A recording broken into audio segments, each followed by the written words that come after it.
మరొక పర్యాయము ఈ రాత్రికాల సమయంలో ఆయన మీ మాటలు వింటకు మాకు ఇచ్చిన అవకాశాన్ని బట్టి మీకు స్తోత్రాలు. ఇంకా మేము భూమి మీద సజీవంగా ఉన్నాం ప్రభా. మీ వద్ద మాకు అనేక అవకాశాలు అనేవి ఉన్నాయి కనుక ప్రభా, మేము వాటిని చక్కగా సద్వినియోగం చేసుకొని మిమ్మల్ని మహింపరిచేవారముగా ఉండుటకు సహాయం చేయండి. మీరు మాకు ఇచ్చేటువంటి వాటిని మేము పొందుకొని మీ బిడ్డలుగా జీవించుటకు సహాయం చేయండి. మా వంతు పని ఈ లోకంలో మా పాత్ర మేము చక్కగా నిర్వహించగలుగుటకు కృప దయచేయమని మీతో సహవాసం కలిగి మీ యందు ఆనందిస్తూ ప్రభా, మీ స్వారూప్యంలోనికి దినదినము ఎదుగుతూ మిమ్మల్ని సంతోషపెట్టేవారముగా ఆయన మీరు వాడుకునేటువంటి సాధనాలుగా మీకు మహిమకరముగా అనేకులు దీవెనకరముగా ప్రభా మమ్మల్ని జీవింప చేయమని మా రక్షకుడైన యేసుక్రీస్తు పరిశుద్ధమైన నామంలో ప్రార్థన చేస్తున్నాము తండ్రి. ఆమేన్.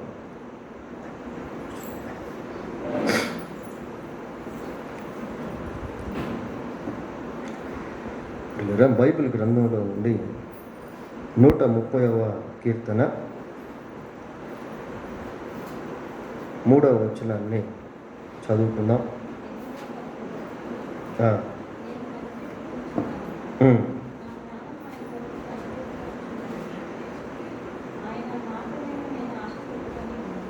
ఒక్క నిమిషం అమ్మా. 133వ వచనం చదవండి. యెహోవా నీవు దోషములను కనిపెట్టి చూచిన ఎడల ప్రభువా ఎవడు నిలువగలడు. చాలు. 130వ కీర్తన 3వ వచనాన్ని మనం చదువుతున్నాం. ఈ 3వ వచనంలో ఒక ప్రశ్న అనేటువంటిది మనకు కనబడుతూ ఉంది. ఏంటి ఆ ప్రశ్న అంటే, యెహోవా నీవు దోషములను బట్టి చూచిన ఎడల ప్రభువా ఎవడు నిలువగలడు. మరి దేవుడు దోషములను బట్టి చూచినప్పుడు ఆయన సన్నిధిలో ఎవరు కూడా నిలువలేరు. మామూలుగా మనం ఈ విద్యార్థులకు ఎగ్జామ్స్ జరిగేటువంటి సమయంలో, కాలేజీ స్టూడెంట్స్ పరీక్ష రాసేటువంటి సమయంలో ఇన్విజిలేటర్స్ అనేటువంటి వాళ్ళు వెళ్తారు.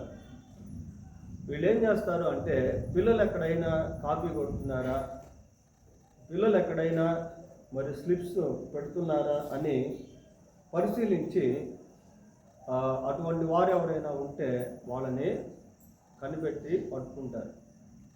పట్టుకొని డీబార్ చేయడమో లేదా సస్పెండ్ చేయడమో ఏదో చేస్తారు. తర్వాత పెద్ద పెద్ద నేరాలు పరిశీలించేటువంటి సమయంలో సిబిఐ అనేటువంటిది ఒకటి, సెంట్రల్ బ్యూరో ఆఫ్ ఇన్వెస్టిగేషన్. ఈ నేర పరిశోధన సమయంలో దానికంటూ కొద్దిమంది ఉంటారు. వాళ్ళు ఏం చేస్తారు అంటే, నేరస్తులను పరిశీలించి వాళ్ళు ఎక్కడైతే నేరం చేశారో దాన్ని కనిపెట్టి పట్టుకుంటారు.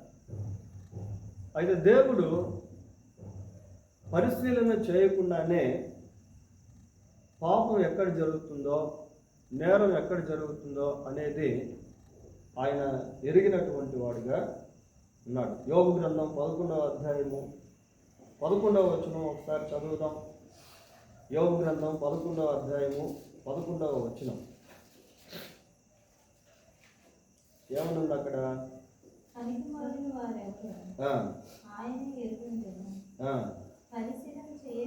పరిశీలన చేయకయే పాపము ఎక్కడ జరుగుతున్నదో ఆయనే తెలుసుకొనును కదా. పరిశీలన చేయకయే. ఈ లోకంలో ఉన్నటువంటి మనుషులు కానివ్వండి, సీసీ కెమెరాలు కానివ్వండి, ఇంకా రకరకాల ఆధునిక యంత్రాలు, మనిషి ఎక్కడైనా తప్పు చేస్తూ ఉంటే, నేరం చేస్తూ ఉంటే, తర్వాత బాంబులు ఎక్కడైనా పెట్టుకొని తిరుగుతూ ఉంటే వాళ్ళను పట్టుకునేదానికి రకరకాల పరిశీలన యంత్రాలు అనేటువంటివి కనిపెట్టబడ్డాయి. అయితే దేవుడు ఎంత గొప్పవాడు, ఎంత శక్తివంతుడు అంటే, పరిశీలన చేయకుండానే పాపం ఎక్కడుందో అనేటువంటిది ఆయన తెలుసుకోగలుగుతాడు ప్రియులారా. బైబిల్ గ్రంథాన్ని మనం పరిశీలించినప్పుడు బైబిల్ గ్రంథంలో దేవదూతల గురించి రాయబడి ఉంది.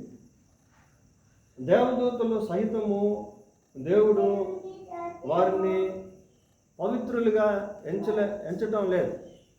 దేవదూతలు అనేక మంది దేవుని దృష్టికి దోషులుగా మారారు. యోబు గ్రంథం 15వ అధ్యాయము 15వ వచనం ఒకసారి చదువుతాం. 15వ అధ్యాయము. ఆయన తన దూతల యందు నమ్మిక ఇంచడు, ఆకాశ వైశాల్యము ఆయన దృష్టికి పవిత్రము కాదు. ఆయన దూతల యందు నమ్మిక ఉంచడు అని చూస్తున్నాం ఇలా. మరి దేవుని దూతల్లో సైతం అనేక మంది దేవుని దృష్టికి దోషులుగా మారారు. అపవాదిని గురించి ఆలోచన చేస్తే అపవాది చూడండి, యెషయా గ్రంథం 14వ అధ్యాయము 14వ వచనం ఒకసారి చదువుదాం. 14వ అధ్యాయము 14వ వచనం.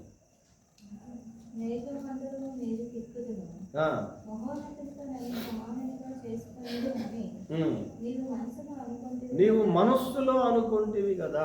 చూడండి, మనస్సులో అపవాది అనుకున్న సంగతి దేవుడు గుర్తించాడు. చూడండి, మనసులో అనుకునేటువంటిది ఆ మనిషికి తప్ప ఇంకెవరికి కూడా తెలియదు.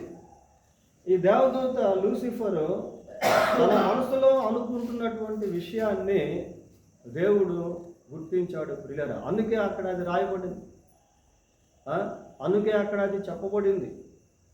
కాబట్టి దేవుని దృష్టిలో దూతల్లో కూడా అనేక మంది దోషులుగా ఉన్నట్టు మనం చూస్తూ ఉన్నాం. తర్వాత హెవెన్లీ బాడీస్ అంటే మరి సూర్యుడు, చంద్రుడు, నక్షత్రాలు ఇవన్నీ కూడా ఎంతో పవిత్రమైనటువంటివిగా మనుషులు భావిస్తారు పిల్లలు. వాటిని పూజిస్తారు, వాటిని గురించి ఎంతో గొప్పగా చెప్పుకుంటారు. వాటిని గురించి గొప్పగా చెప్పుకోవడంలో తప్పులేదు, ఎందుకంటే దేవుడు వాటిని గొప్ప జోకులుగా చేశాడు. అయితే దేవుని దృష్టిలో అవి కూడా ఎలాంటివి అని అంటే, చూడండి, యోబు గ్రంథము 25వ అధ్యాయము 5వ వచనం ఒకసారి చదువుదాం. 25వ అధ్యాయము 5వ వచనం. ఆయన దృష్టికి చంద్రుడు కాంతి గలవాడు కాడు, నక్షత్రములు పవిత్రమైనవి కావు. నక్షత్రములు పవిత్రమైనవి కావు. కనుక ఈ హెవెన్లీ బాడీస్ను గురించి మనం ఆలోచన చేసిన, ఆకాశ సమూహమును గురించి ఆలోచన చేసినప్పటికీ, దేవదూతల గురించి ఆలోచన చేసినప్పటికీ, మరి దోషములు కనుగొనటంలో దేవుడు ఎంత గొప్పవాడో అనేది మనకు అర్థమవుతుంది పిల్లలు. మనం చదువుకున్న వచన భాగంలో యెహోవా ఏమనుంది అక్కడ? నీవు దోషములను కనిపెట్టి చూచిన ఎడల ప్రభువా ఎవడు నిలువగలడు? నీవు దోషములను కనిపెట్టి చూచిన ఎడల, దేవుడు దోషములను కనిపెట్టి చూస్తే మనుషుల్లో ఎవ్వరు కూడా ఆయన దృష్టిలో నిర్దోషులుగా నిలవలేరు ప్రియులారా. 143వ కీర్తన 2వ వచనం చదువుకుందాం.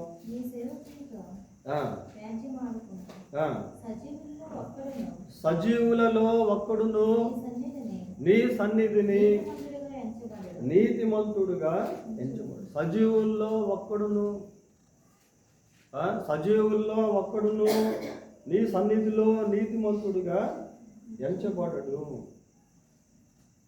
బ్రతుకున్నటువంటి ప్రజలందరినీ కూడా తీసుకెళ్ళి దేవుని సన్నిధిలో నిలబెట్టి, ప్రభువా ఇదిగో ఈ జన సమూహంలో, ఈ కోటాను కోట్ల ప్రజల్లో ఎవరు నీతిమంతుడు అంటే ఎవరు కూడా నీతిమంతుడుగా కనబడలేడు ప్రియులారా. దేవుడు దోషములను కనిపెట్టి చూస్తే ఎవరు కూడా ఆయన ఎదుట నిలువలేదు. ఆయన సన్నిధిలో ఎవరు కూడా నిలువలేదు. ఇంకొక మాట కూడా చూద్దాం. యోబు గ్రంథం 9వ అధ్యాయము యోబు గ్రంథం 9వ అధ్యాయము 20వ వచనం చదువుకున్నాం.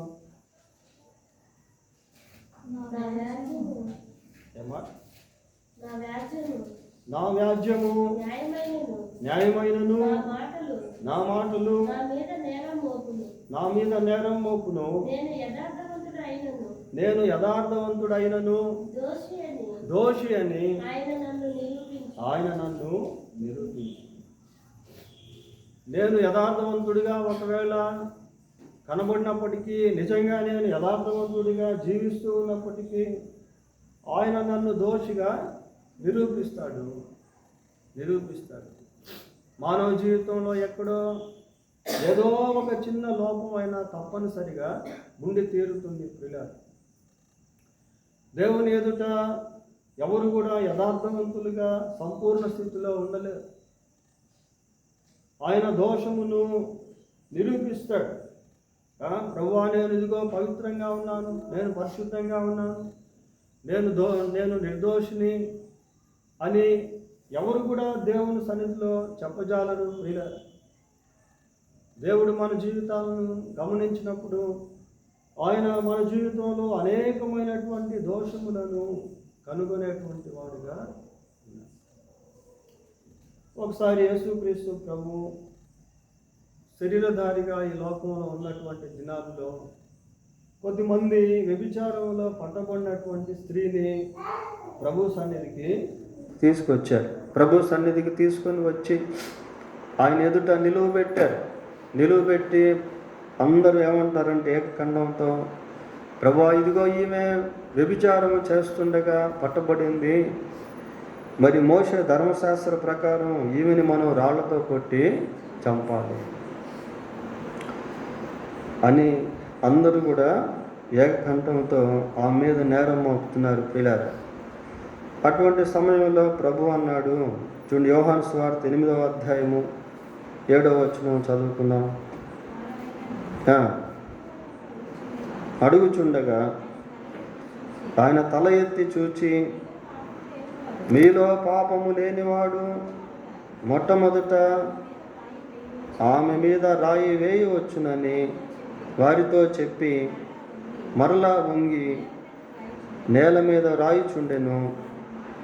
వారు ఆ మాట విని పెద్దవారు మొదలుకొని చిన్నవారి వరకు ఒకరి వెంట ఒకరు బయటకు వెళ్ళిపోయారు. పిల్లలు అందరూ కూడా వెళ్ళిపోయారు.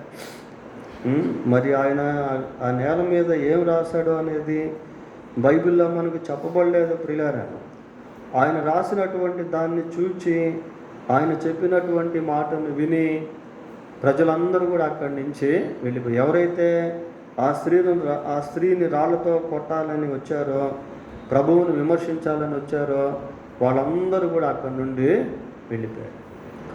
మీలో పాపము లేనివాడు ఆమె మీద మొట్టమొదటి రాయి వేయచ్చు అన్నప్పుడు ఎవరు కూడా రాయి వేయలేదు.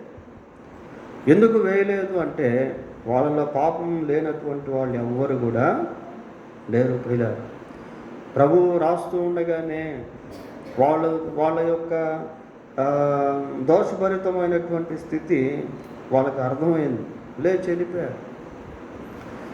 దీంట్లో మనం గమనించాల్సింది ఏంటి అని అంటే, దేవుడు మనతో మాట్లాడుతున్నప్పుడు, మన హృదయ రహస్యాలను బయలుపరుస్తూ ఉన్నప్పుడు మనం అంగీకరించాలి. ప్రియులారా, అంగీకరించాలి.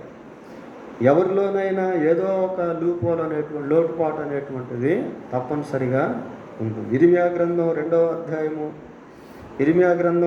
అధ్యాయము 35వ వచనం ఒకసారి చదువుదాం. 2:35.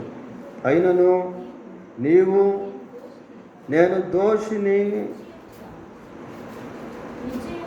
మళ్ళా చదవండమ్మా, నేను నిర్దోషిని, నిశ్చయముగా ఆయన కోపము నా మీద నుండి తొలగిపోయినని చెప్పుకొనుచున్నావు. చూడండి ప్రియులారా, నేను నిర్దోషిని, ఆయన కోపం నా మీద నుండి నిశ్చయముగా తొలగిపోయిందని చెప్పుకుంటున్నావు. చదవండి.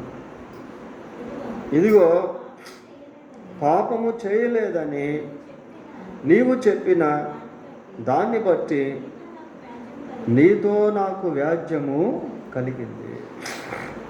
పాపం చేయలేదు నువ్వు చెప్పడం వల్ల, నేను నిర్దోషిని అని నీవు చెప్పడం వల్ల నీతో నాకు వ్యాజ్యము కలిగింది. ప్రియులారా, చూడండి, ఇశ్రాయేలీయులు కొన్నిసార్లు వారి జీవితాల్లో ఆ రీతిగా వ్యవహరించేవాళ్ళు, ఆ రీతిగా వాళ్ళని వాళ్ళు సమర్థించుకునేవాళ్ళు. మనం దేవుని సన్నిధిలో మనల్ని మనం సమర్థించుకోలేము. మనం దేవుని సన్నిధిలో ఉన్నది ఉన్నట్టుగా ప్రభువుతో చెప్పి సమాధాన పడాలి. ప్రియులారా, సమాధాన పడాలి. వాక్యంలో ఏమని చూస్తున్నాము? యెహోవా నీవు దోషములను కనిపెట్టి చూచిన ఎడల ప్రభువా ఎవడు నిలువగలడు? దోషమును కనిపెట్టి చూస్తే ఎవ్వరు కూడా దేవుని సన్నిధిలో నిలువలేరు. ప్రియులారా, ఇంకొక ప్రశ్న కూడా బైబిల్లో మనం చూడవచ్చు. యోబు గ్రంథం 9వ అధ్యాయము 2వ వచనం చదువుకుందాం. 9:2.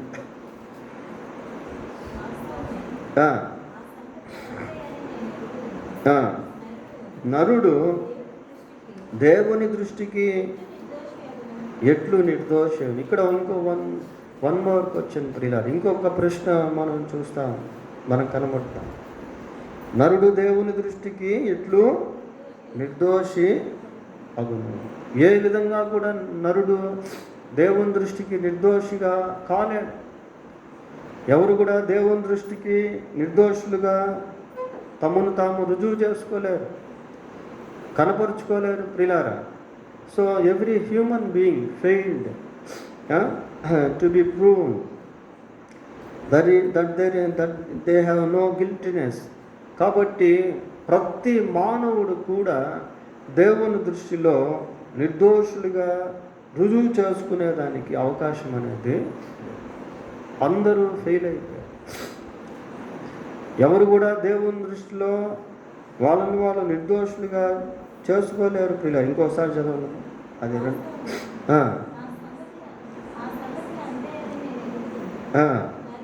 నరుడు దేవుని దృష్టికి ఎట్లు నిర్దోషి, ఎలా నిర్దోషి కాగలడు అంటే ఏ విధంగా కూడా నిర్దోషి కాలేడు. కనుక మానవ జాతి అంతా విఫలం అయిపోయింది ప్రియులారా.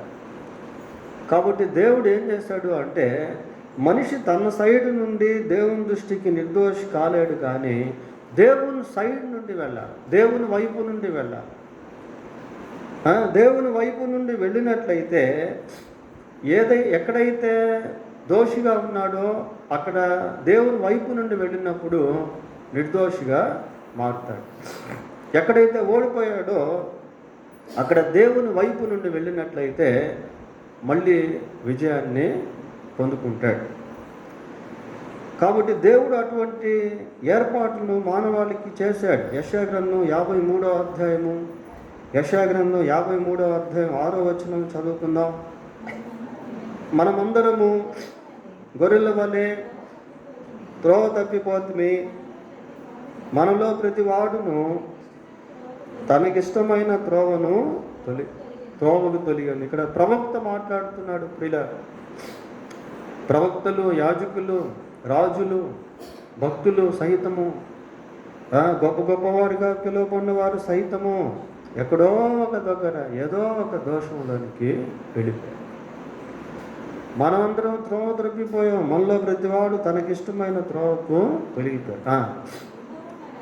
యెహోవా మన అందరి దోషము అతని మీద మోపును. ఈ అతను అనేటువంటిది యేసుక్రీస్తు ప్రభువు ప్రియులారా. మనందరి దోషము అతని మీద మోపను. యెహోవా నీవు దోషములను కనిపెట్టి చూచిన ఎడల ప్రభువా ఎవడు నిలవగలడు? మానవుల దోషములంతా కూడా తీసుకెళ్ళి యేసుక్రీస్తు ప్రభువు పైన మోపబడింది పిల్లలు.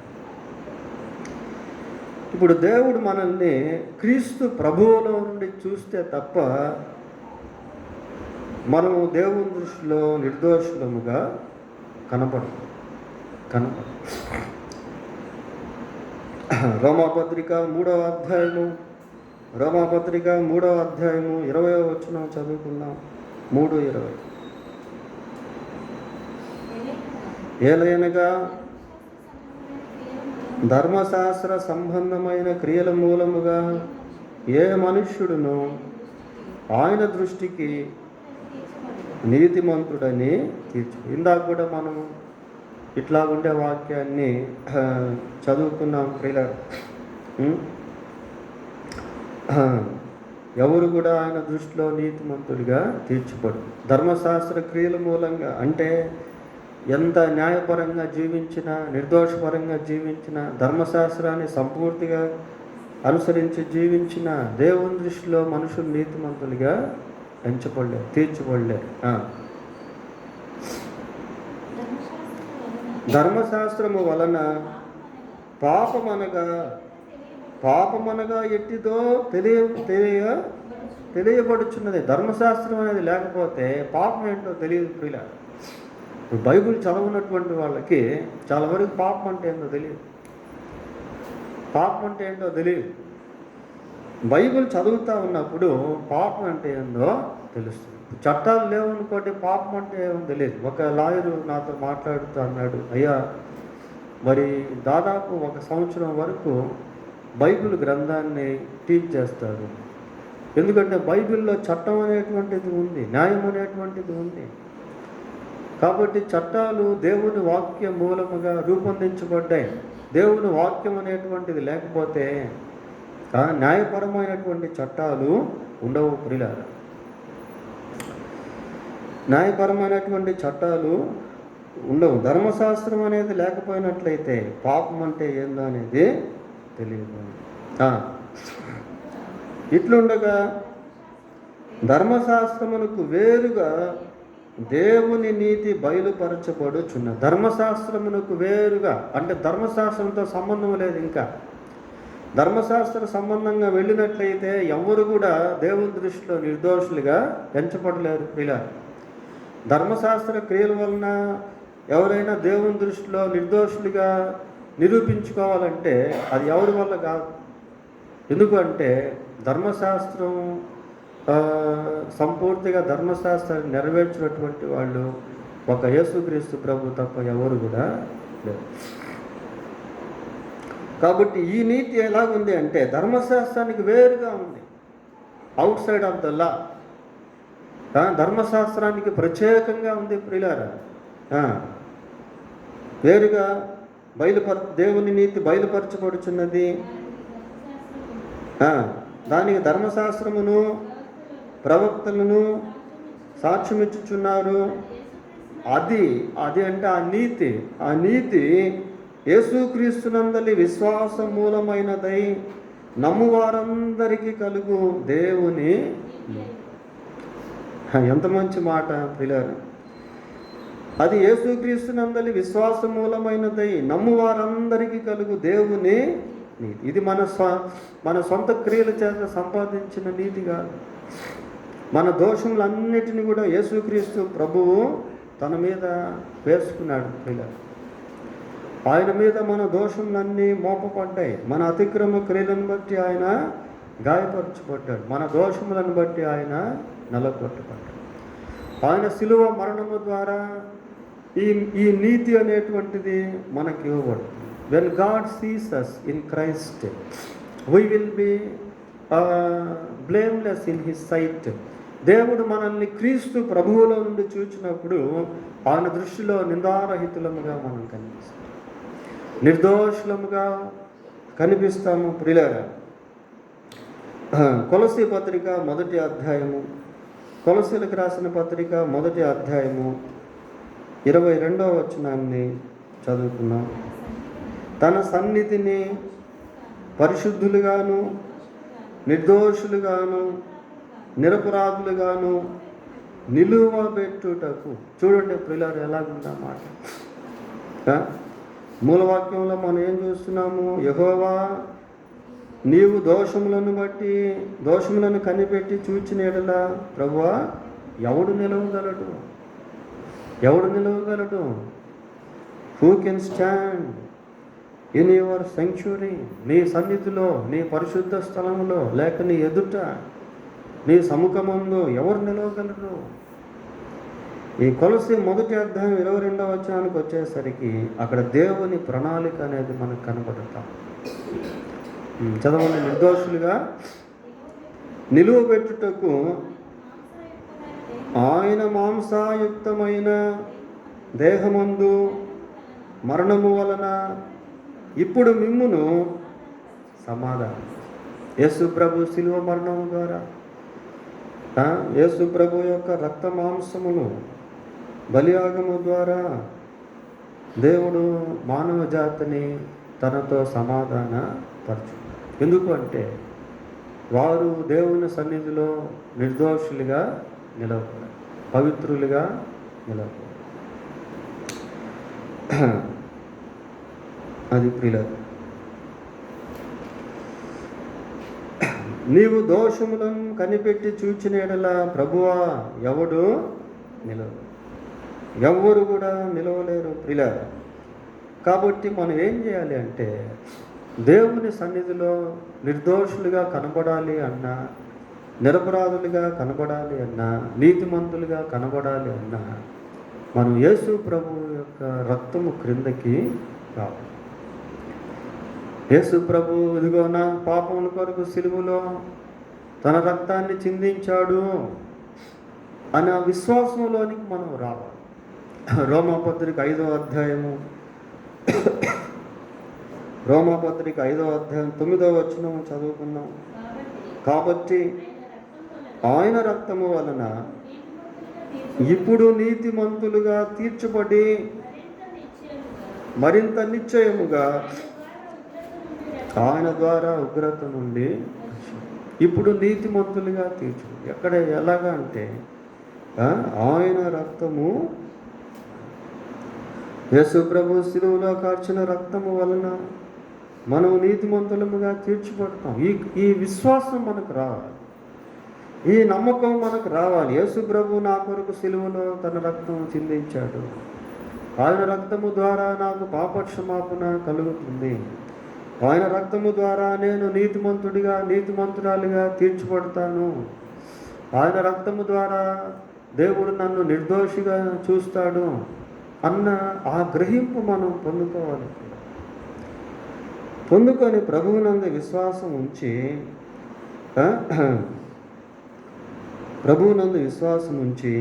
ప్రార్థన చేసుకోవాలి. అప్పుడు మన హృదయం, మన మనస్సాక్షి ఏ విషయాల్లో మన పైన నేరారోపణ చేస్తూ ఉందో దాన్ని మనం దేవుని సన్నిధికి తీసుకుని వెళ్ళాలి. యోహాను రాసిన మొదటి పత్రిక 3వ అధ్యాయము, యోహాను రాసిన మొదటి పత్రిక 3వ అధ్యాయం 20వ వచనం చూడండి.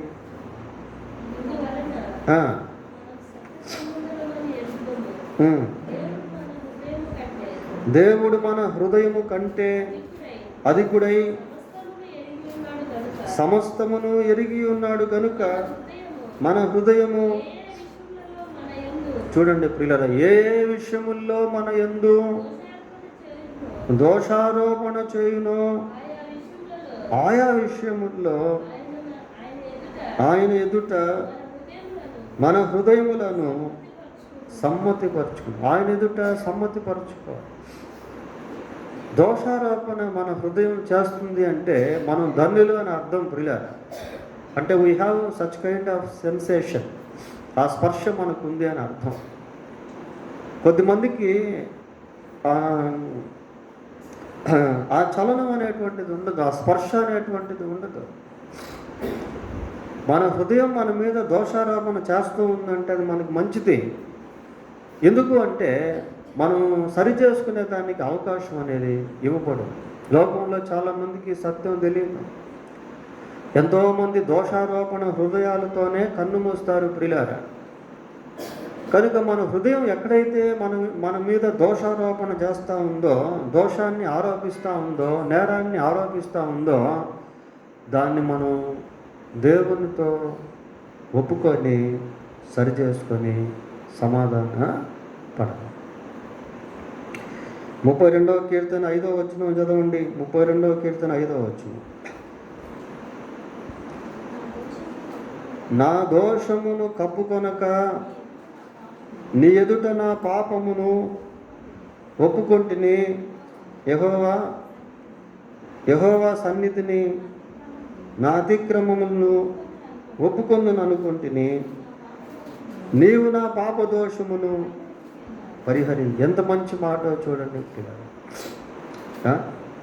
నా దోషమును కప్పుకొనక నీ ఎదుట నా పాపము ఒప్పుకొంటిని. కప్పుకోవటం లేదు అంటున్నాడు ప్రియులారా. నా దోషమును కప్పుకొనక నీ ఎదుట నా పాపము ఒప్పుకొంటిని. ఒప్పుకునేశాను అంటున్నాడు. యెహోవా సన్నిధిని నా అతిక్రమములను ఒప్పుకొందును అనుకుంటున్నామా? దేవుని సన్నిధిలో నా పాపమును ఒప్పుకుంటాను, నా దోషమును సరి చేసుకుంటాను. ఇదిగో ఈ విషయంలో నా హృదయం నా పైన నేరారోపణ చేస్తూ ఉంది. ఈ విషయాన్ని నేను ప్రభు సన్నిధికి తీసుకుని వెళ్తాను.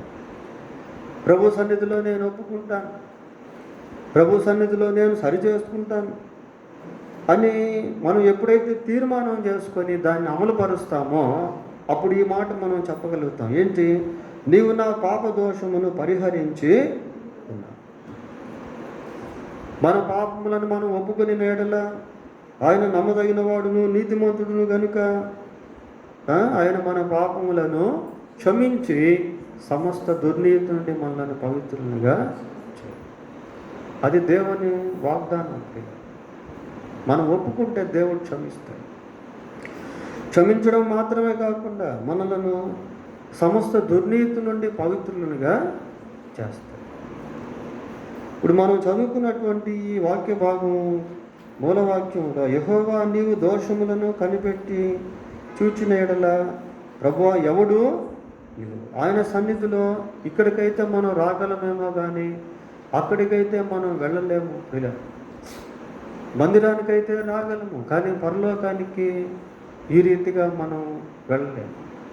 కాబట్టి బిఫోర్ టేస్టింగ్ ద డెత్, మరణించక ముందే దేవుని సన్నిధిలో నిర్దోషులుగా, నిరపరాధులుగా, పవిత్రులుగా మనము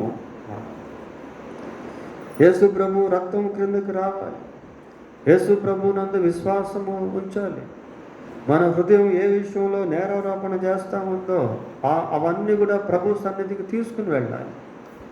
తీసుకుని వెళ్ళి దేవునితో ఎప్పుడైతే మనం సమాధాన పడతామో అప్పుడు ఏ క్షణంలో మనం ఈ లోకాన్ని విడిచిపెట్టినా దేవుని సన్నిధిలో మనం నిలబడగలుగుతాం. ప్రియులారా, ఇటువంటి అవకాశం లోకంలో చాలామందికి లేదు.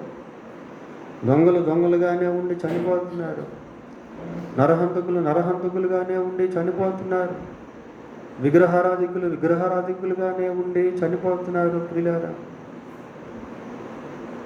అయితే దేవుడు మనకెంతో మంచి అవకాశాన్ని ఇచ్చాడు. దేవుడు పలుమార్లు ఘనవాక్యం ద్వారా మనతో మాట్లాడుతున్నాడు. ఎన్నో ప్రికాషన్స్, ముందు హెచ్చరికలు దేవుడు మనకు ఇస్తా ఉన్నాడు. కాబట్టి ఒకవేళ మన హృదయం ఏ విషయంలోనైనా మన పట్ల నేరారోపణ చేస్తూ ఉంటే దాన్ని దేవుని సన్నిధికి తీసుకుని వెళ్ళి మనకు ఆ నిర్ధారణ కలిగేంత వరకు ప్రభు సన్నిధిలో ఒప్పుకొని సరి చేసుకోవడం అనేది చాలా మంచిది. దేవుడు తన వాక్యం దీవించుని గాక. ప్రార్థన చేసుకుందాం.